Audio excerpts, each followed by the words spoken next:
First thing I want to say to those emerging LPs is that they shouldn't rush in an investment or in a fund if they haven't done the full references. And, referencing takes a lot of time and a lot of effort. Don't rush, to invest based on FOMO or something else. Superclusters is where we demystify the secrets, stories, and tactics behind the money that moves the venture capital world.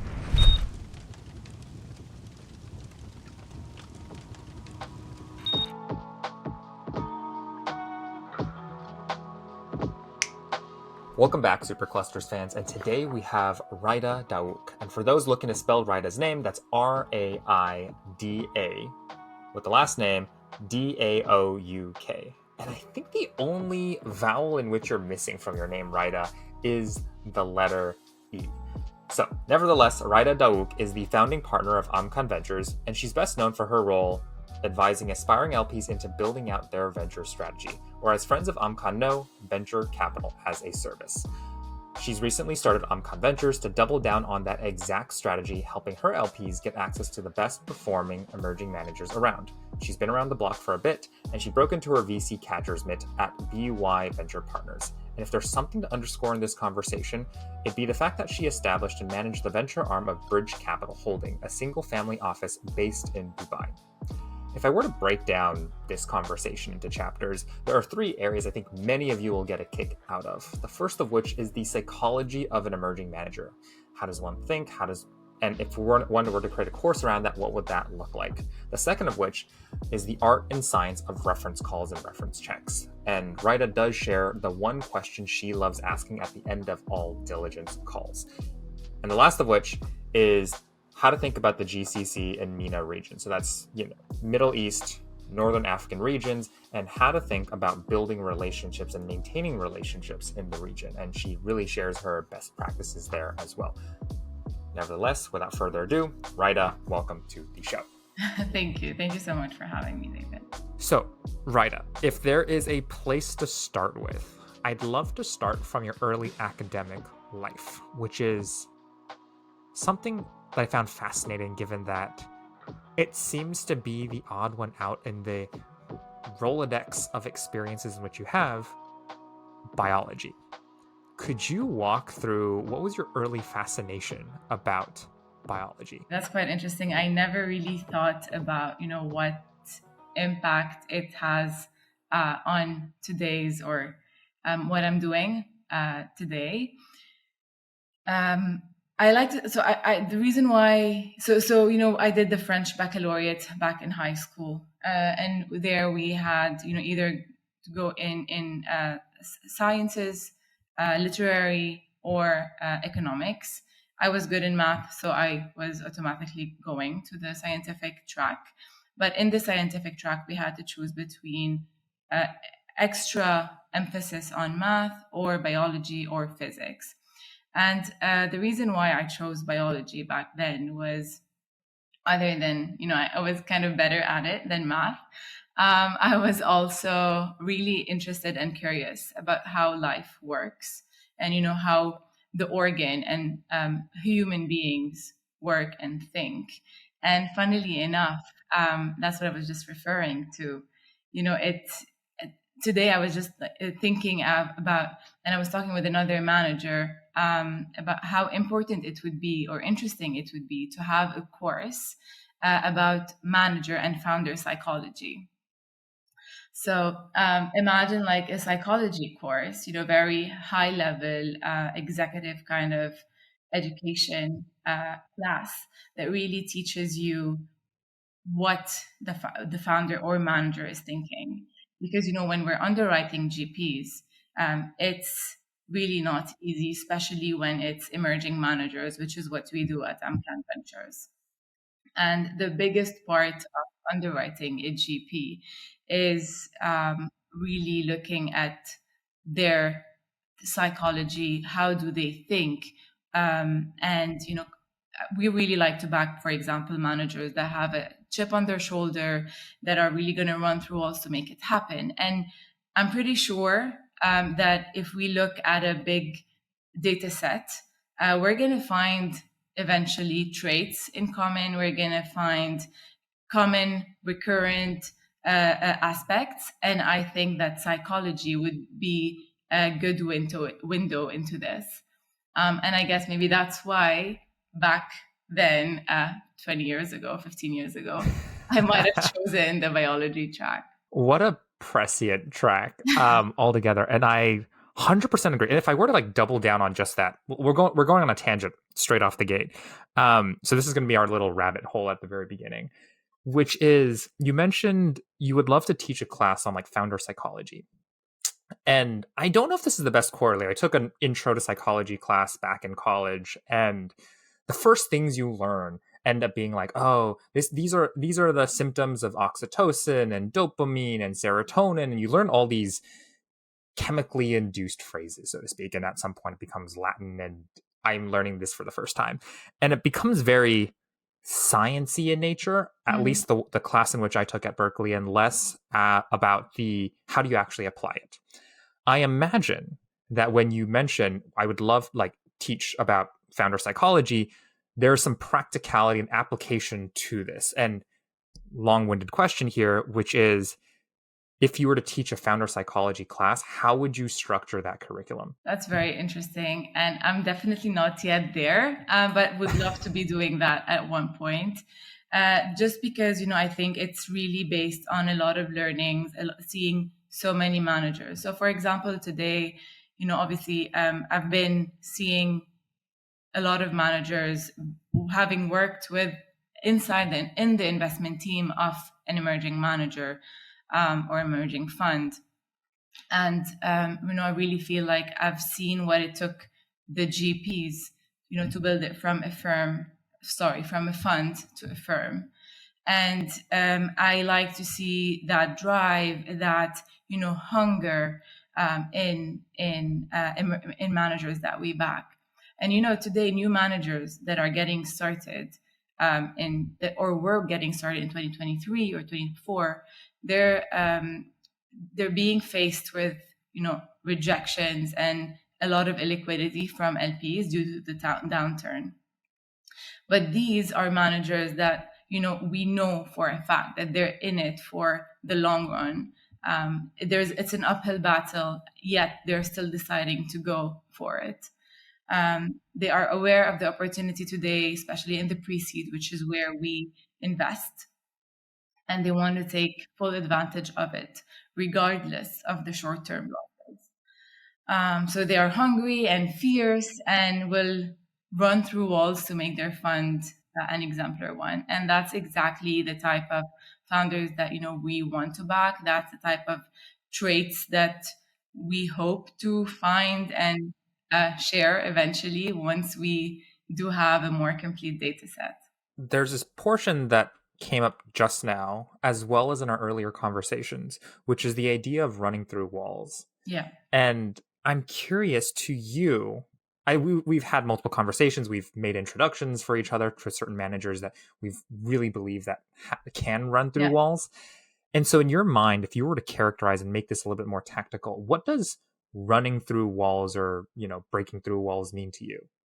That's an interesting question. And that's, how we define the perfect Amkan Ventures portfolio GP. However, I really think that it changes from manager to manager. So it's really a manager that is not, like on a broader sense, it's a manager that's not going to stop until it happens. So it's really helping whether founders or helping LPs, but it's really somebody who's hungry. And I mean, perhaps that's, kind of a reflection of how I see myself building Amkan Ventures. I'm not going to stop until I make it, what I want it to be. And I try to be backing managers where I see that, like that kind of thing in them. I want to put a bookmark in Amkan Ventures because we are definitely going to come back to it. Not now, but put a bookmark in there for now. Which is, and I want to talk about something that you mentioned earlier as well. Going back to revisiting when we talk about the founder psychology class and all that. You talk about two personas. One being the emerging fund manager, and the other being the founder, like founder of a startup, of a company. In what ways do you think that the personality traits of an emerging fund manager and a founder are similar, and in what ways are they actually different? Interesting. I think there's definitely a lot of similarities, but I feel where founders really differ from manager is that the execution at the founder level is crucial, whereas the picking on the manager side of founders is really what's more important. And then obviously, to draw a parallel there, when we look at founders, we look at product market fit or at the startup, but then at the founder level, we look at a GP-thesis fit. So that's where, we think there could be many similarities as well in like general sense of thinking about things. I'm curious here. You mentioned GP-thesis fit. It's not the first time that phrase has been brought up on the podcast, but I will be completely honest. I haven't had many of an opportunity to ask people, because I think different people see GP-thesis fit as something different. And I'm curious, in your mind, for GP-thesis fit, just for all the capital allocators in the audience, what does that actually mean? And like, how are you measuring, or how early in the conversation do you realize that a GP has a GP-thesis fit? So his name is Ben Freeberg, and he is launching Oncology Ventures. Ben was actually diagnosed with cancer a few years ago, and is, fully recovered, thank God. And prior to that, he was an investor. He was part of an investment team.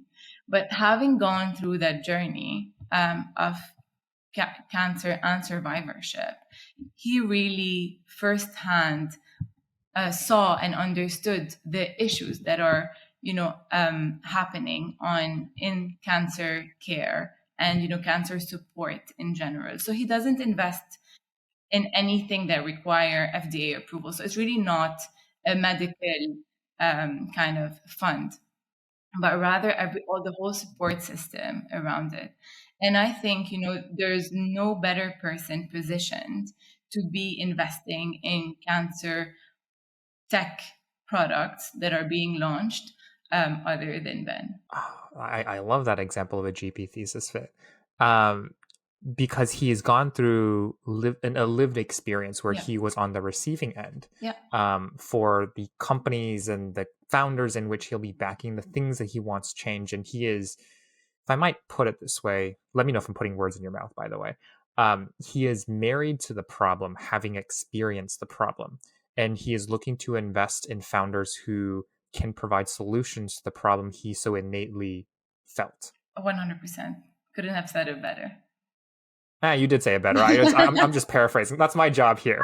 I don't want to take credit for what you said, but I'm just parroting back. That's phenomenal. And I also know, and if we might pull this as another example as well, you also backed a good friend of mine, Finn Murphy, at Nebular. And I don't know if this was the first check out of Amkan. It was? Okay. Because the lead up to this as well, actually, I didn't put two and two together until just now. So the audience is going to see the folly in my logical and reasoning. But one of the tee-ups we had in the pre-chat before this conversation was, I asked you, when was the first time, or like when did you last feel a really strong dopamine hit in your professional career? Yeah. And you said your first yes. Yeah. And so naturally, since we're talking about Finn at Nebular right now, I'd love for you to talk about what gets you so damn excited. I'm personally also very excited about Finn.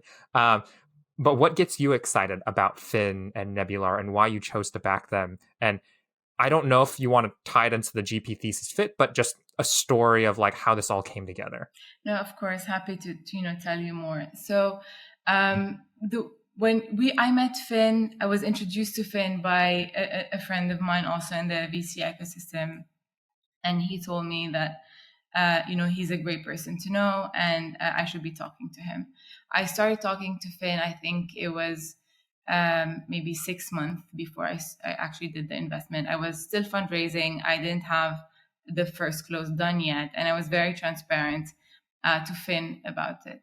And, I really appreciate how Finn took it. I'm like, listen, I want to get to know you, but I'm nowhere near making a commitment. It might be a yes, and it might be a no, not because I don't believe in what you're building, but I might not close in time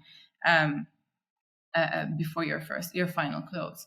So honestly, I think I spoke with over 20 references about Finn, spoke with portfolio companies, spoke with previous employers and colleagues, spoke with other LPs, and just spoke with Finn, I think, so many times. And I really believe he is a force of nature.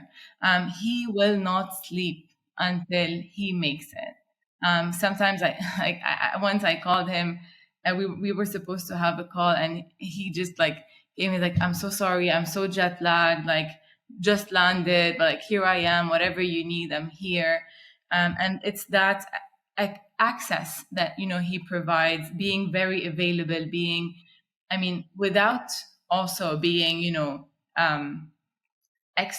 too much, and that was one of the first thing that I really appreciated with Finn was at one point I told him I want to meet every single company you're going to be investing in the future, like after I commit to the fund. And he's like, I don't think that's wise. That's why I'm here.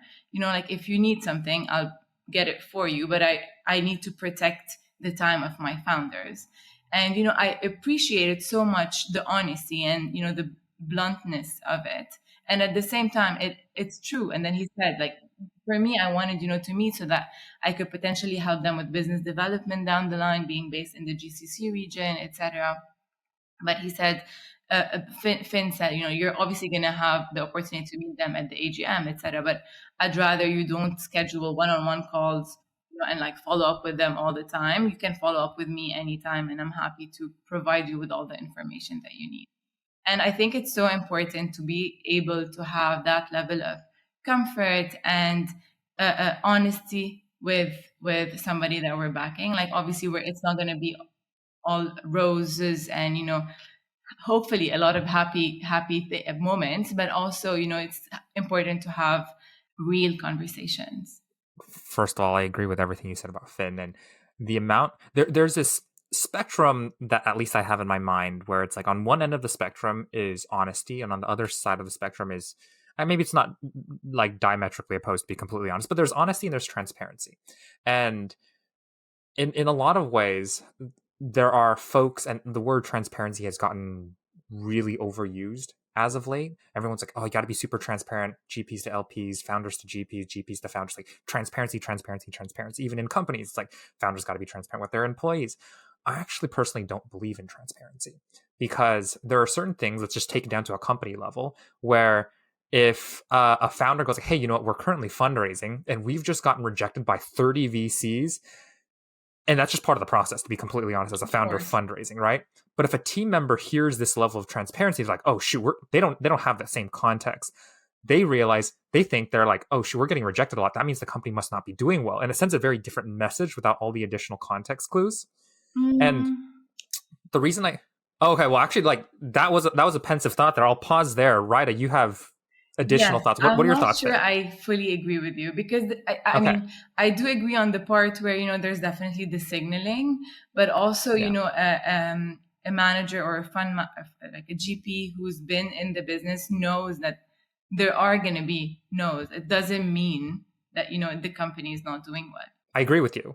I mean, specifically from a founder to an employee kind of perspective, like an employee working at like, let's say a software engineer working at a company, if they hear from the founder who are like, let's say 2-3 steps below the founder, doesn't have all the context, is busy building the product itself. If they hear they got 30 rejections in their weekly stand-up, that sends a different kind of signal to the employee. I do understand from the GP founder standpoint, it's like that's part of the game. Yeah, exactly. Okay, then we're on the same page. We're on the same page. I completely agree with you. And so the thing about, so I do believe that it's more important to be honest than transparent. Yeah.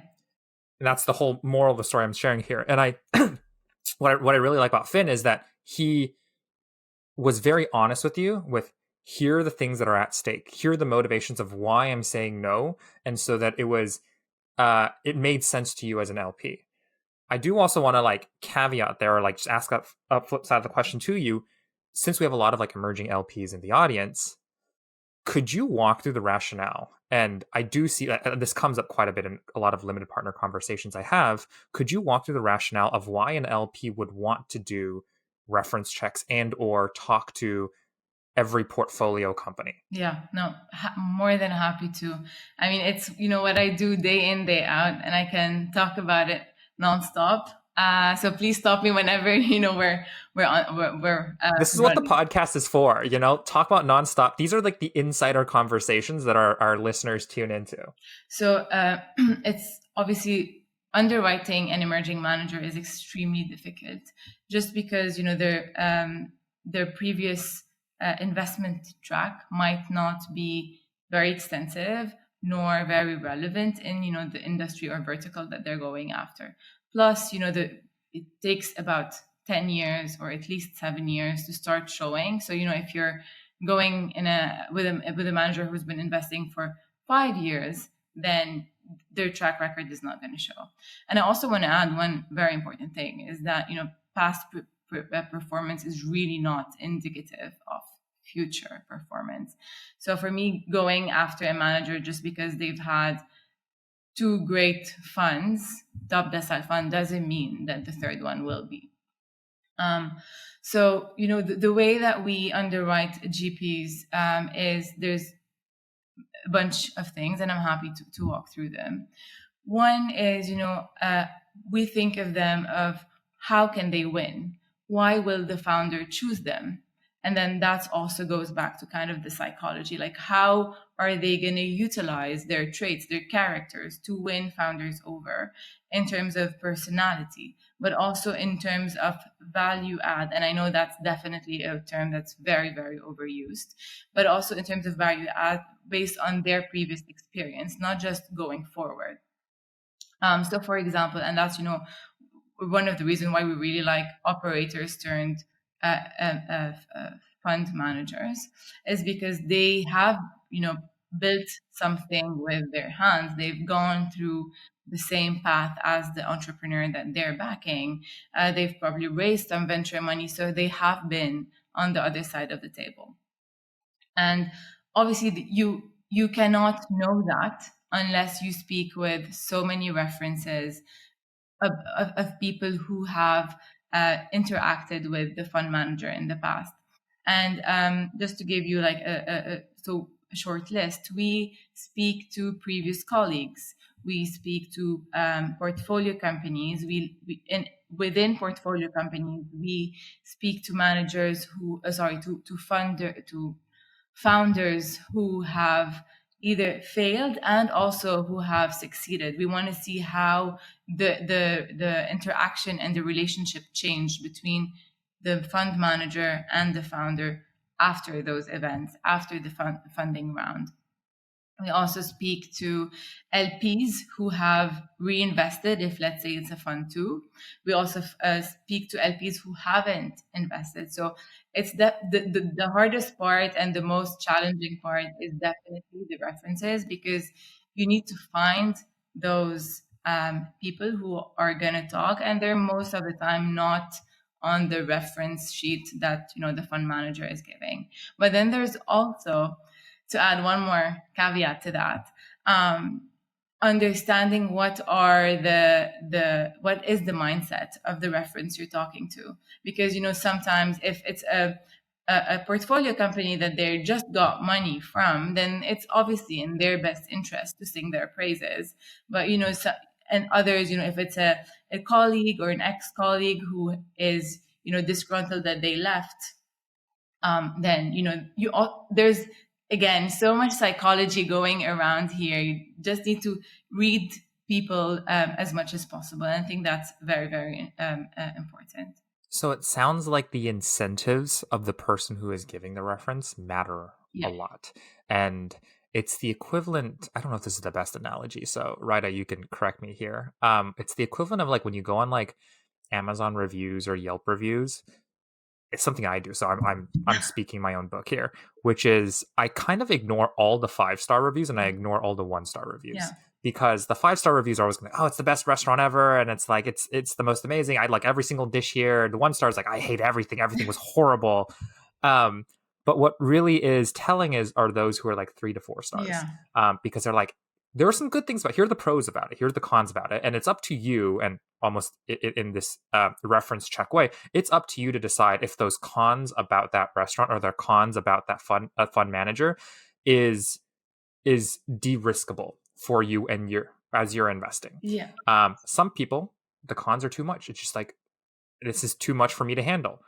For others, it's like, okay, the fact that I don't know what a potential con could be, but the fact that maybe they're a solo GP, to some people would be actually want to talk about solo GPs later too. We only invest, but mostly invest at least. But just to add to the reference, there's one question that we always ask in the reference calls, and that's always, or most of the time, the last question that we ask, and that is, if there was one thing you could ask X, the fund manager, to improve, what would it be?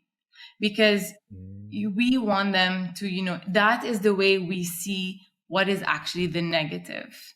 What is one thing they can improve because if we would tell them, okay, what is one thing that, is bad about them? Then they're like, oh no, they're great, or you can ask them, rate them on a 1 to 10. If, they say they're 8 or 9, how can they get to a 10? Like, what is the thing? Like 8 is still great as a score, but how can they get to a 10? I freaking love that. Just to make sure we underscore that for our listeners, how valuable that question is, do you mind saying that question one more time? Because I think it's something that should stay rent-free in people's minds as they're doing reference checks. Of course. So we always ask, and that's usually the last question because we want to hear everything raw from the reference at the beginning. At the end, we ask what is one thing or two or a few things? What are a few things that you wish or you could ask the fund manager to improve? I probably need to just sit with that for, I don't know, like another 30 minutes, 1 hour, just to fully encapsulate the depth of meaning behind it, because it's the equivalent of asking people, what is your weakness? What are they bad at?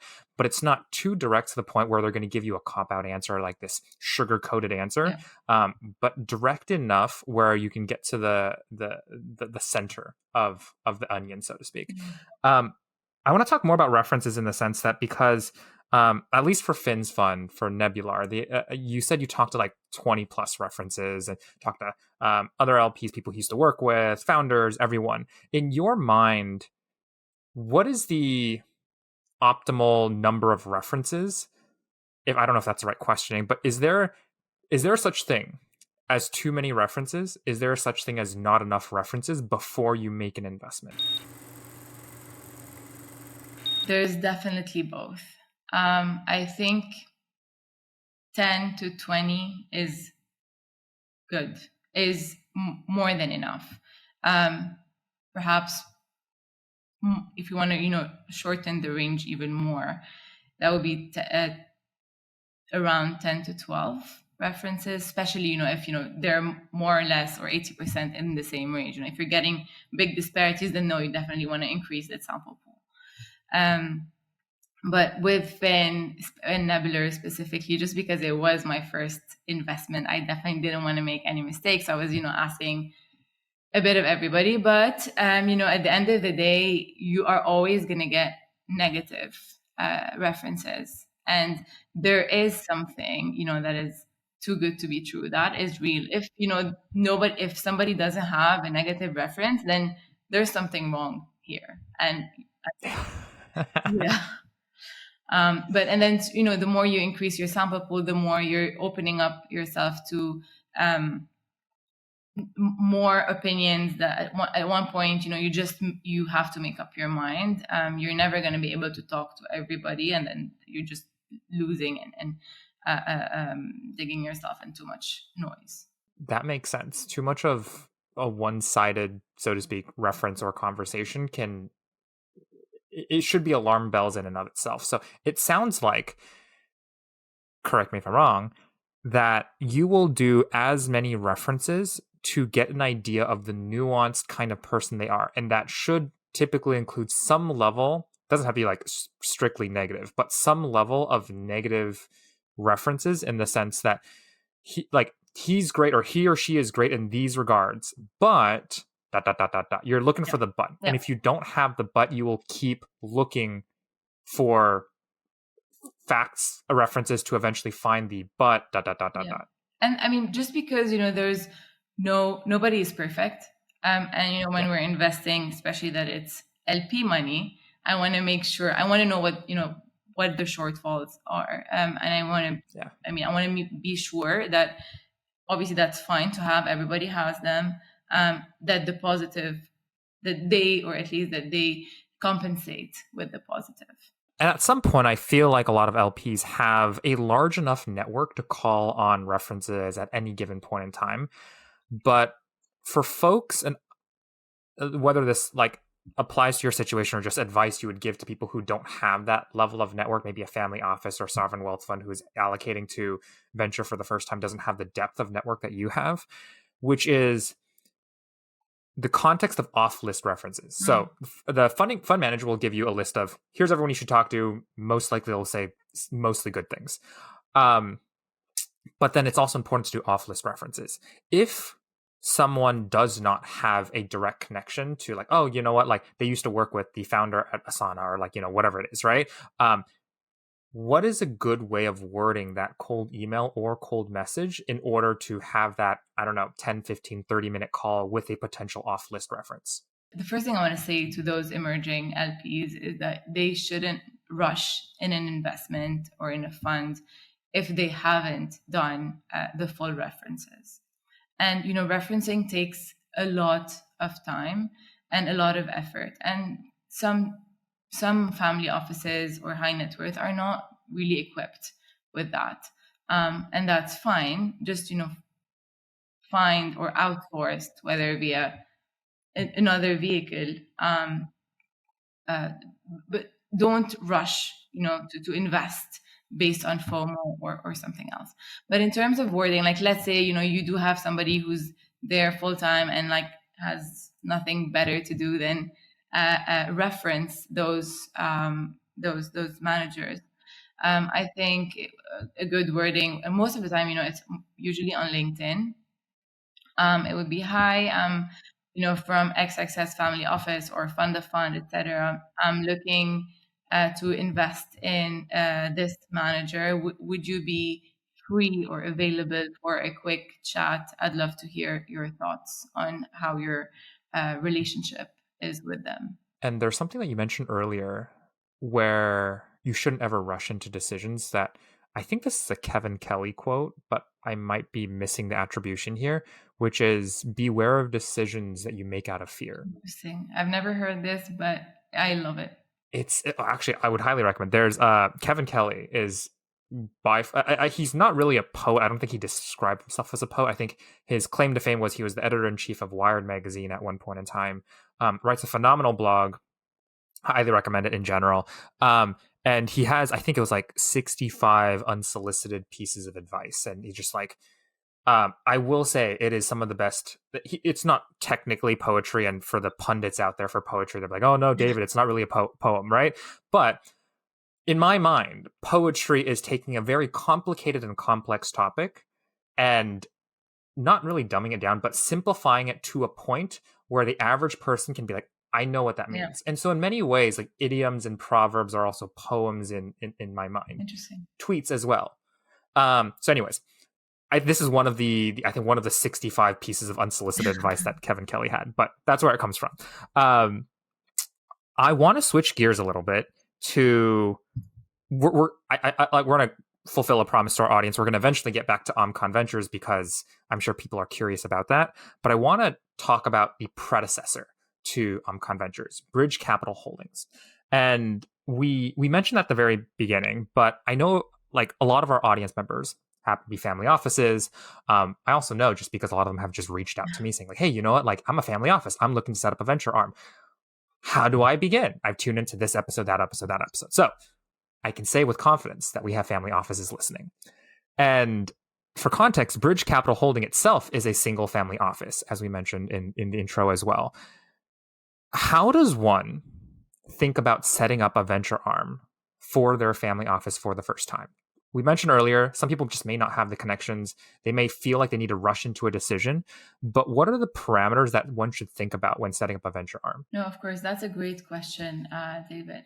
And the one difference here, when you looking at setting up a venture arm versus a high net worth individual, is the strategy behind a family office, and that is to preserve, maintain, and grow the family wealth for future generations. And so once you have that target, you can't be too opportunistic. You have to have, or the family office has to have, a specific strategy in terms of allocations between asset classes. And what we did at Bridge Capital Holding was, so they asked me to help them build the venture arm, and when it was my first time doing that, so obviously it was a lot of meetings with the management, really understanding what they wanted. And so the way, I'm happy to tell you how I actually did it. So I went through the whole investments that they've done across asset classes, divided them per stage, sector, geography, and medium, whether a direct fund or co-invest. And based on that, we saw that, oh, look, we're pretty exposed in US and Europe, across real estate. Then do we want our venture allocation to be a complement to our real estate investments, so that in that case we would be investing in prop tech funds and getting access to early innovations in the real estate sector so that we can implement them to our real estate investments? Or do we want to diversify completely? And that is ultimately a decision that it's the family office that they take. And what I'm seeing is that if they are themselves heavily invested in if they are themselves operating those investments, then they would want to opt for a bigger proportion to get access to the new innovations. But if they're mostly invested in funds that do real estate, then no, they want to diversify more across industries. This might be a rookie/dumb question, but I'll play the idiot on this on this podcast, which is, when does a family office start, or when does an institution start thinking about bringing in an external or professional CIO or venture partner versus doing it themselves? I imagine in the capacity of an individual, they're just largely going to do it themselves, and they'll do it at a pace that feels comfortable to them. But at the size of a family office who, let's say, wants to deploy $100 million or $200 million into venture or more, at what point does it make sense for them to hire someone who lives and breathes in the space? It really depends on their time, resource, and time allocation. So, one of the starting points of Amkan Ventures, and I know I'm jumping perhaps a bit ahead here, is that That's okay. We'll play hopscotch. Perfect. This is good. We invest in, so most of our LPs are GCC based, and they want access to emerging managers in the US. And if I was offering a fund to invest in the GCC, it wouldn't make any sense, just because they have access. So the GCC market in venture is still, there aren't that many emerging managers that are popping up every day like in the US. And if those family offices in the GCC wanted to be investing in emerging managers in the US, then that would take a significant time for them. So this is why, they're outsourcing it, other than obviously the time difference, but also the geographical distance, to be there and seeing those managers more often than not. Could you, one, help define what the GCC is? And then two, this is a combo question here, so 1-2 punch. And also describe why there's so much opportunity going on in the GCC right now from either an investment perspective and or for a capital allocator standpoint. One of the richest richest region in the world. And I personally see the GCC as the next Europe. However, it's not a region that's easy to access. You really it takes a lot of time to build relationships there. It takes a lot of patience. It's very relationship driven. But more often than not in Europe, you can close a deal over Zoom. 1 Zoom, 2 Zoom, like you're there. That's really not the case. And I always say, that's like perhaps another piece of unsolicited advice. It's always best to start a relationship when there's no ask. And that's specifically even more true in this part of the world.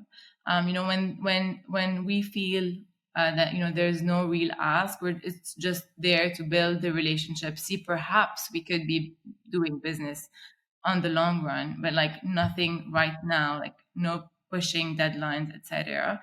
I feel like that helps a lot as well. Speaking of unsolicited advice, going back to Kevin Kelly's line, any decisions made out of fear, like beware of any decisions made out of fear. And the reason I mentioned that is what we've seen in 2024 and 2023, at least 2024 is the time of this recording. So if you're a time traveler from the future listening to this in 2027, like that's when we're time stamping this. But I know a lot of fund managers, established and emerging, have gone to the GCC regions in the past year and some change to develop relationships. But a lot of them go, unfortunately or fortunately, I don't know, when they have a deadline. Yeah. When they go, it's like, hey, we're closing our fund in the next 3 months and we need you to commit in the next 3 months. And that's the first time they're building that relationship. And despite there being so much wealth in that region, they unfortunately are unable to close commitments. And this is speaking from not only a GP perspective, but also I think some LPs raising their fund of funds in the region, they're also finding their own shortcomings there. And so is it fair to say that folks, at least culturally speaking in the region, and I say this partly as a parallel to Asia as well, that people are less looking for transactional relationships. They're looking for deeper relationships that transcend just the institution in which you're at? I completely agree with that. And it's very similar to Asia. I was actually, I had a project in China for a while, and it was very difficult in terms of building the relationship, because they are testing you. They're testing to see if are you there for the short term or are you there for the long term. If you're there for the short term, they don't want you. What is a good way to think about building relationships when you're in the GCC region? Like, I'll buy you some time. And the equivalent out here in the Bay Area is like, oh, you jump in a coffee chat, have multiple coffee chats, eventually have a partnership meeting, or like eventually have like a larger meeting with a decision-making committee. And over time, and some people say, like, let's say the parallel for an established firm investing into a founder is give or take 6 weeks to build that relationship. I imagine for a lot of these GCC region ones, it takes much longer. Yeah. But what is the equivalent of a coffee chat or the intro to a conversation and or a relationship for folks based in the GCC regions? That's fairly easy. It's your network, it's your relationship. So you need to know one person, that can introduce you to 20 that are decision-making people. So effectively, they need to know you. They just need to know you. I'm speaking your book here, so I'll be your promotion here, like they just need to know you and they'll have access to a lot of other folks in the GCC regions. Funnily enough, that's, one thing that I also tell to my GPs, like obviously on the thesis of Amkan, I'm not going to be following on. I'm not an evergreen LP who is always going to be funding their next fund. So I do invest only fund 1, fund 2, I might do a fund 3, but as long as it's, small, so under 50. And I do have a preference for 10 to 30 million fund sizes. So, but the one thing that I do tell them is that I might not reinvest, but I'll make sure to introduce you ahead of time to people who might. Graduating from your portfolio and like that's part of your fund model versus for other fund models, it's like, hey, we're doing 3 to 5 funds and we kind of want a high re-up rate and all these kind of things. But for you, it's like, that's just part of the model. You're going to introduce them to downstream capital in quotes, who can write larger checks for their larger funds. How do you actually, I'm curious, how do you think about it? Because there's some GPs, emerging GPs out there who are like, hey, you know what? We want to stay disciplined and we'll never go over, I'm making this number up, $80 million, $100 million. Like that is our sweet spot. We'll stay for that even when we get to like fund 5, 6, 7, 8, right? And there are other GPs who are like, I'm trying to build an institutional here. I'm trying to do firm building. And we want to get into the range of like $300, $500 million funds. Do you characterize them differently when you're investing in them as a $10, $30 million fund 1? And does that intro differ when you're introing them to your network in the GCC region? I think, that I wouldn't necessarily introduce the ones that are going for 300 million fund sizes to the network. I mean, as a fund 1, fund 2, they're doing sub 50. I'm more than happy. Smaller fund sizes are easier to return higher multiples of. So that's, at least the capital that I've invested is safe or good performance. But again, really depends on how I think their value add is. But today, 2024, I don't foresee doing intros for funds that are raising 300, 500 million. Gotcha. Okay. Well, I'm sorry to everyone in the audience who's thinking about raising a fund and $200 to $500 million and reaching out to Raida for an intro. But who knows? Never say never. If Raida really loves you. Time stamping it. But as of today, I don't expect to be doing that. Hey, you know what? Like, as they say, when facts change, opinions should change as well. And as of the facts that are in your mind today, this is where your claim and this is what your statement is. I would be remiss not to talk about Amkan Ventures because we've mentioned that a million times throughout the conversation so far. I want to talk about so as a parent yourself, and I love this story because the first time I heard about this, I was like, oh my god, this is just like, it's so sweet, but it's also I love where it comes from because it comes from, and the purpose of this podcast is to relay the humanness in the capital allocated world. But there is such a human reason behind Amkan Ventures as a whole. So could you share the inception story, the origins, the superhero origin story for Amkan Ventures? Sure, happy to do that. But I need to take a step back because it actually started, so actually 2 steps back. I told you about Bridge Capital Holding when I was helping them build the venture arm. And, I was talking to a few other family offices and I realized that this is a service that was much needed. So I decided to start Amkan Advisory, which is a boutique advisory service that does VC as a service. So really tailored for small single family offices. And the way we think about it, or we want you family offices to think about it, is we are an extension of your team, or we are a fractional resource that just does VC. We don't look at any other asset class. And we will help the family office in up to 3 things. 1, defining the strategy if it's not defined. 2, sourcing funds for them. And 3, doing the due diligence on those funds, but also on more ad hoc deals that if they want us to be doing.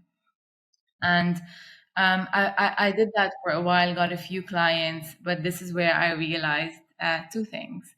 1 is there is a lot of demand within the family, the clients that I had, smaller family offices in the MENA region, or appetite to invest in emerging managers in the US, but they were not ready to do multiple checks. So obviously all the data points, that smaller fund sizes, emerging managers tend to outperform on a larger data set.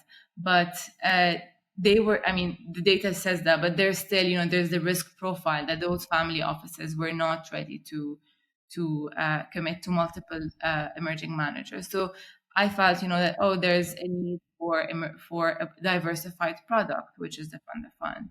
But the second thing that really made me jump the gun was, and that's with one of those clients that I had, is, they asked me to go and source a specific fund, and it was a food tech fund, and I decided. So I did the whole mapping.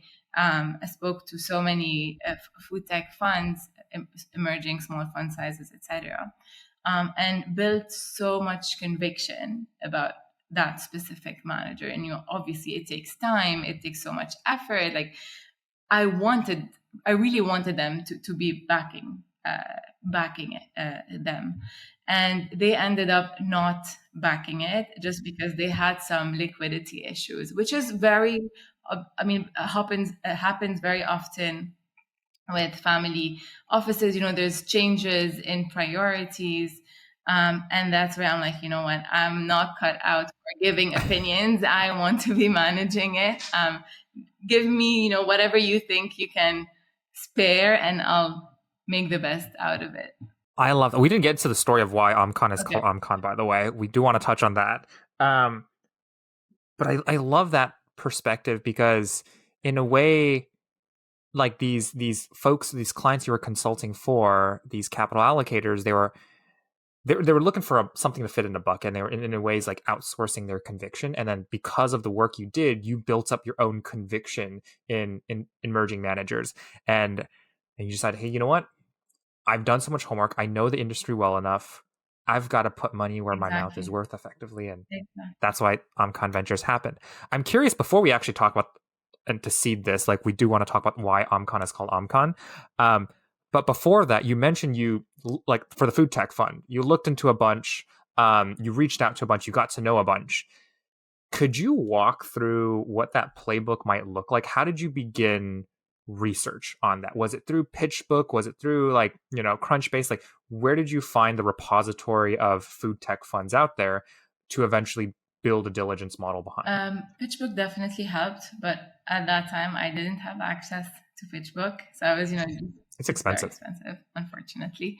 But it could have been very helpful had I had access to it. But really, it was a lot of LinkedIn research, food tech, looking at other companies or startups in that space that exited, seeing who are investors in that space, really going from backwards. So you were probably looking at public market comparables, unicorns, $100 million run rates, and you're like, hey, you know what? Who are the early backers in these companies, even for the small checks? And probably the small checks are way more interesting to you than the larger funds out there. And then eventually you built up a repertoire and a list of folks to chase out. And obviously, just because I have been building my network between Bridge Capital and the previous fund I was at, BNY.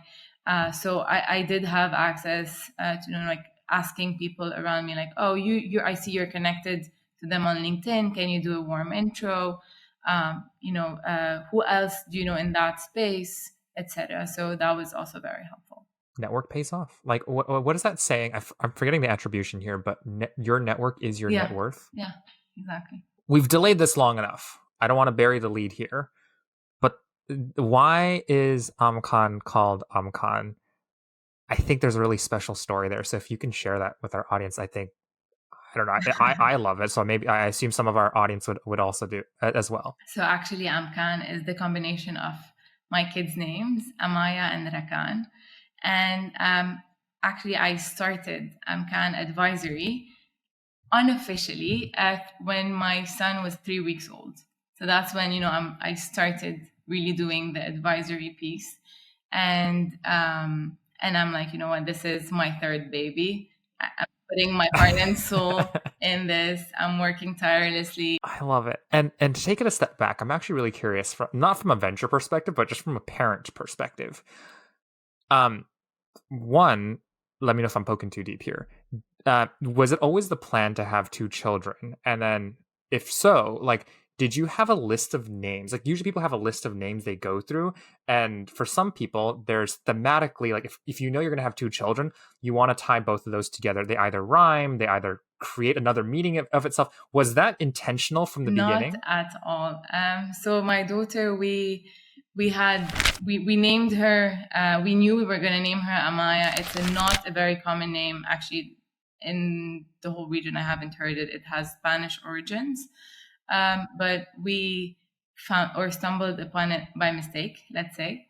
And Rakan, we agreed 2 days before me going into labor that we were going to call him Rakan. So there was really no kind of thinking that through whatsoever. And funnily enough, Amkan in Arabic means places, or like Amakin is the real, but Makan is the place.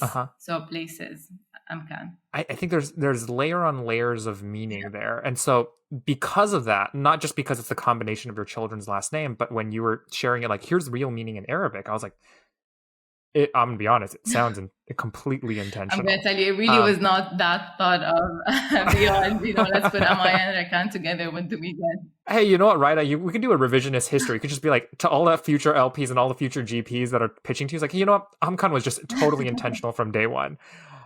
I'm curious, and this is scratching my own itch here before we get into the back half of this conversation. Like, what were other names that you probably playing around with for Amkan Advisory? Were there other names that you were playing around with? There was actually just one. And, that's something around Ray, just based on my name. And I Googled it, saw there was so many Ray Advisory, Ray stuff. And I'm like, you know what? I really don't want to go somewhere that the SEO is going to be really difficult. So when Amkan came to me, it was like, bingo, I'm not going to think about it too much. Not going to ask anyone. Just told my husband, what do you think? He's like, I love it. So I'm like, let's go for it. Well, I'm always curious on like where the moment of inspiration is. And if you remember, was there like you were having dinner with your husband and you were like, hey, you know what? Like there was a slip of the tongue that Amkan came out, Amaya and Rakan, right? Like, what was there a moment of inspiration? It was actually, I was in bed, about to sleep, and I was just thinking about names. And just closing my eyes, and Amkan came to me, and I texted my husband who was like watching TV, and I'm like, "What do you think of Amkan?" He's like, "Perfect." So yeah, it wasn't that fancy. Serendipity at its finest, and this is like the equivalent of what keeps people up at night. And it sounds like this was like something that you were actively thinking about, and eventually just it formulated. So, as we get into the back half here, before we do our curtain call, I'm curious, just as I'm going to be honest, we're in season 3 now. I call it quickfire round questions. They're really not quickfire, but it gives me fun nevertheless to talk about this. And thematically, always trying to paint like the humanness behind it, the vulnerability behind just like capital allocators as a whole.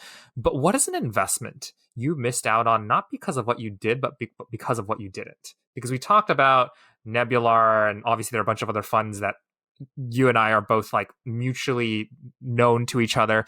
But was there any that you were like, oh man, I should have done that, but missed out on it? There was. And that's an ex-colleague of mine. She spun out and did her own fund. And at that time, I was nowhere near even Amkan Advisory, nowhere near Amkan Ventures.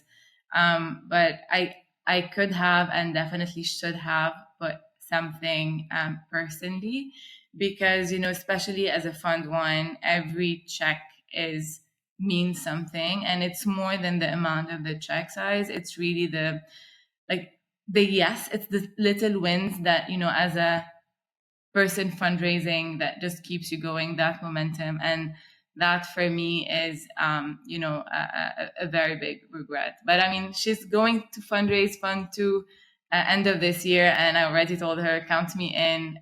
That's for sure. I love it. And is that a check that may come out of like Amkan Ventures, or is that a personal quote unquote angel check that's just like, I believe in you, we've worked together, I know you're a force of nature in and of itself? She's definitely ticks all the boxes of force of nature, but her portfolio construction might not fit within the Amkan Venture preferred portfolio construction. So it will more likely be a personal angel check.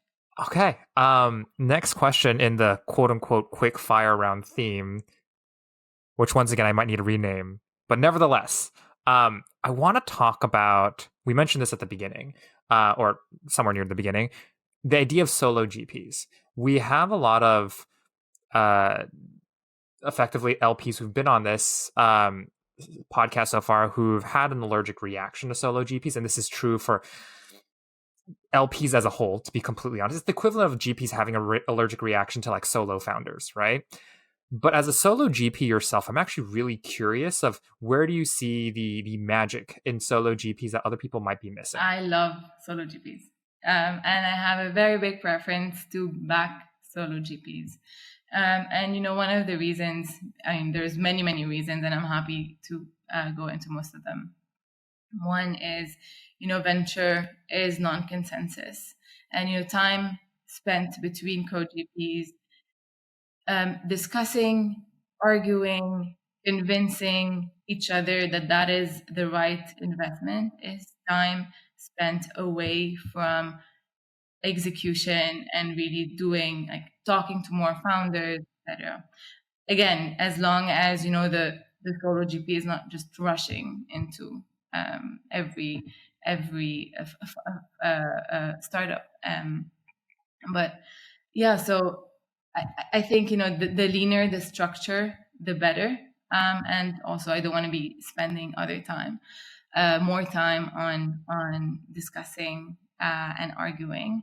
The other thing to think of, and especially that we back emerging managers, so fund 1, fund 2, it's an unnecessary team risk that I think co-GPs show, because like a fun fact, the average length of a VC fund is double that of an American typical marriage.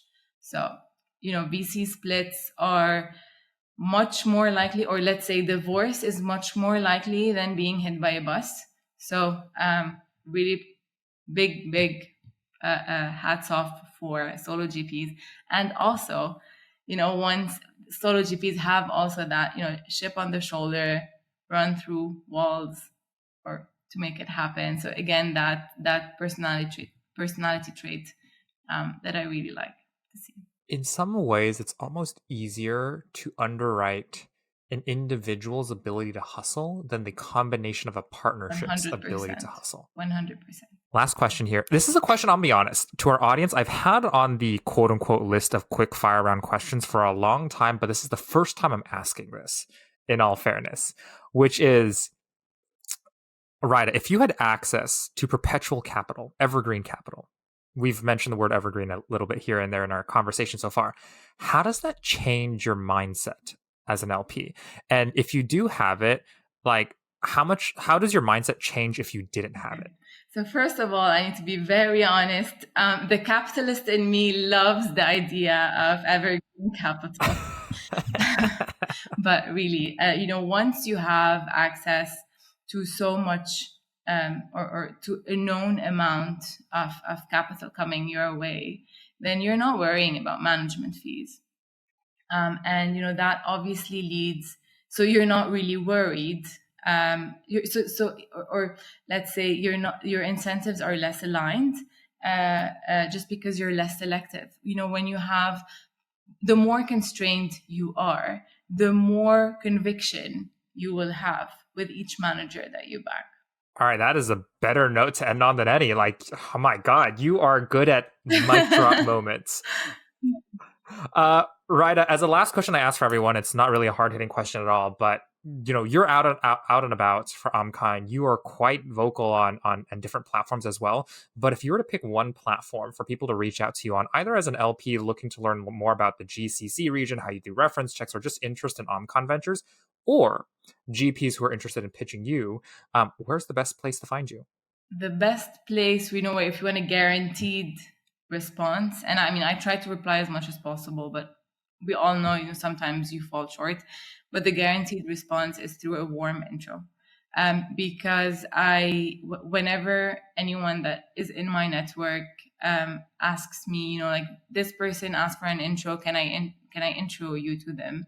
I always say yes, whether it's coming from the fund manager or LP or somebody else, because especially that I'm investing in not in my home turf.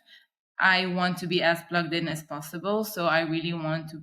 So I always say yes to meetings, but obviously I have to curate it or put a certain bar, and that's always through warm intros.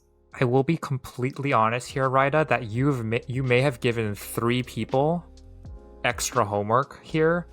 In the sense, I'll explain.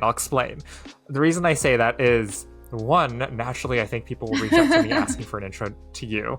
2, we've mentioned Finn at Nebular quite a few times, where you've just given Finn this plethora of introductions that he may have to do. And then 3, like Ben at Oncology. So that there are 3 channels that have been out there already. Just to make it a little bit more concrete for our audience, I fear for all of our inboxes in the near future. But nevertheless, I add one more, the fund that I didn't do, my ex-colleague. So just, adding more. Yes. So her name is Annalie. She runs an Amkara. There we go. Annalie at Amkara. Wow, there's a lot of similarity in letters in terms of Amkan and Amkara. This is amazing. Thank you for diversifying the responsibility. Some heat off, you guys. We appreciate it. Finn and Ben have no idea, and Annalise has no idea this is coming their way. I do. You do. But I'm sure they'll be thankful after this episode is out. Raida, thank you so much. I've had so much fun. And as you know, we probably didn't cover like 70% of the questions I sent your way. So we have a lot more to cover, but I appreciate every minute with you. Thank you so much for having me, David. It was really a great time and a great first podcast. I want to give a special shout out to today's sponsor, Alchemist Accelerator. Backed by the likes of Khosla Ventures, Mayfield, Salesforce, just to name a few, Alchemist is the top B2B startup accelerator that's been around since 2012, backing founders from day one. And if you've been around for 12 years and running laser focused only on one industry, you build this incredible set of flywheels, and positive feedback loop is absolutely insane. We back the best enterprise talent who go on to change the world in which we live in, who then come back to their hometown, coach, and mentor the next generation of world-class enterprise talent. And don't take it just from me. Alchemist has backed the likes of Launch Darkly, Rigetti, Privacera, Mo Engage, Farmwise, just to name a few, many of which who have come back as mentors and coaches for the current classes of Alchemist. If you're curious and want to get more involved in the Alchemist ecosystem, check out alchemistaccelerator.com/superclusters. That's an S at the beginning and S at the end, and we'll include the link in the show notes below. Till next, stay awesome.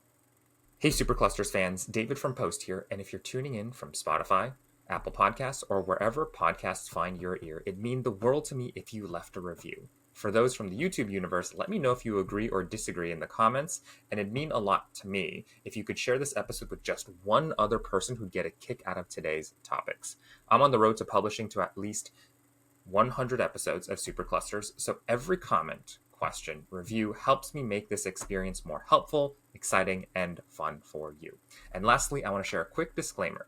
The views expressed in this episode are for informational purposes only and are solely the views of myself and the guest alone. They are not representative of Alchemist Accelerator. None of the views expressed herein constitute legal, investment, business, or tax advice. Any allusions or references to funds or companies are for illustrative purposes only and should not be relied upon as investment recommendations. Consult a professional investment advisor prior to making any investment decisions. And that's all from me. See you on the next.